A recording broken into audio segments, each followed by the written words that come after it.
কুমিল্লার লালমাইয়ের বাগমারা বাজারে উপজেলা প্রশাসন কর্তৃক মোবাইল কোর্ট পরিচালিত হয়েছে।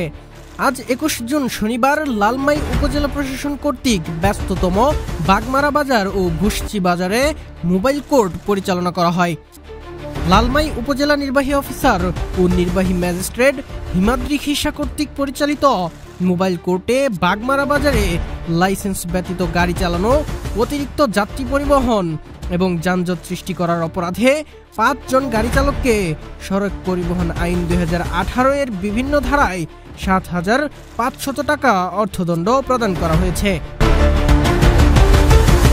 ভুসচি বাজারে দ্রব্যমূল্যের তালিকা যথাযথভাবে প্রদর্শন না করায় একজন ব্যবসায়ীকে ভোক্তা অধিকার সংরক্ষণ আইন ২০০৯ এর ৩৮ ধারায় ২,০০০ টাকা এবং নিষিদ্ধ পলিথিন মজুত করার দায়ে ২ জন ব্যবসায়ীকে বাংলাদেশ পরিবেশ সংরক্ষণ আইন ১৯৯৫ এর ৬ এর ক ধারায় ৪,০০০ টাকা সহ সর্বমোট ১৩,৫০০ টাকা অর্থদণ্ড প্রদান করা হয়েছে।